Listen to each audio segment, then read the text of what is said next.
Hey everyone, welcome to Binge Bar. Today we're going to be talking about the two things I love most, soccer and conspiracies, as we look into some of the strangest and darkest conspiracies in Major League Soccer.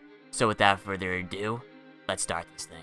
Throughout recent years, Major League Soccer has gone out of its way to purchase an overabundance of Mexican talent. This is no secret though. Of course MLS has, it's a smart thing to do. MLS wants as much people watching its product as humanly possible, and by attaining these marketable Mexican names, Mexicans are starting to turn their heads and watch their native countrymen play in the States. This all seems great, but is there a deeper, more sinister meaning behind this? Let's travel all the way back to the start of MLS, 1996. US soccer fans were extremely excited about the thought of a new soccer league. Why wouldn't they be? The NASL went bankrupt, and the USL was barely holding on. The hope of a brand new league made the fans ecstatic. The MLS promised to give the American people the best soccer product they could. Seems genuine, seems fair, but according to the conspiracy that we're about to unravel today, this couldn't have been further from the truth. Instead of bringing joy in hometown clubs to soccer fans all throughout the United States, MLS couldn't care less about the American people. Alternatively, they had their eyes set south of the border, Mexico. The theory goes like this. The MLS's sole reason of existence is to weaken the Mexican national team and create one clear powerhouse in the CONCACAF region. Seems outlandish. Yes. Seems fabricated. Double yes. But when you really look into the facts and statistics, there may be some truth to this. Let's look at some recent MLS acquisitions. Giovanni Dos Santos, Jonathan Dos Santos, Carlos Vela, Marco Fabian, Alan Pulido, Rodolfo Pizarro, the list can go on and on. Did you notice the trend though? They are all in the prime of their careers. The MLS is trying to shorten this window where the players are at their best, and it seems to be working. Let's take a look at Giovanni Dos Santos. Was once a young, promising player, oh so promising, that had his career dismantled with the LA Galaxy. This visualization right here really puts it into perspective.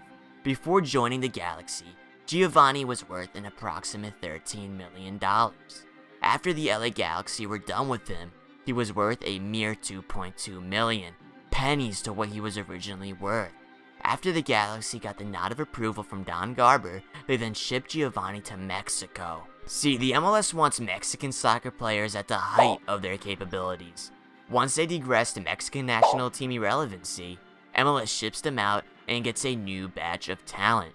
This couldn't be truer in Giovanni's case, as he was replaced by his younger brother Jonathan Dos Santos. Not only is the MLS trying to ruin careers, but they're trying to destroy families. As you can see, Don possesses the inability to feel remorse, and is fulfilling his barbaric desires any way he can. Now you may be asking yourself, how does MLS exactly destroy these careers? Well, the answer to that is pretty simple. MLS has a subservient league structure compared to other leagues. The salary cap essentially hinders teams from getting good players, and so the teams in the MLS can't improve. This leaves around 3-star players a team per the DP rule, and the rest of the squad is a conglomerate of watered-down professional rejects. How are you supposed to improve when the players around you can't make a 5-yard pass? The answer is you can't. The more I talk about this, the clearer the sinister scheme becomes. Christian Pulisic, Weston McKennie, Tyler Adams, Josh Sargent, where are they all now? Overseas. The USA's best players hightailed out of the States and headed to a more illustrious location, not because they wanted to, but because they had to. The USSF most likely gave them a heads up to leave before their career ended before it even began. Let's not forget, Aaron Long tried to do the same and desperately lead the Red Bulls a year ago. He knew that if he stayed in New Jersey, he would be done for. Aaron Long was furious when Red Bull denied his wish to leave, and looking back, it's quite obvious why. I came across an article by Gold.com stating that Aaron grew up with a lot of Mexican friends. It's clear as day that MLS and the USSF is punishing Long for his past friendship decisions. The MLS has always tried to lure in Mexican talent and destroy that very talent. Take Jorge Campos and Omar Bravo for example, and now with the signings of Jurgen Damm and Osvaldo Alanis, present day looks to be no different. As of now, maybe there is some truth to this theory. Only time will tell whether MLS intentions are in the right place. Well, if you enjoyed this video, please like and subscribe for future content. Comment down below what type of videos you want to see next. Also, let me clearly state this was 100% satire. Thank you guys. We'll see you next time.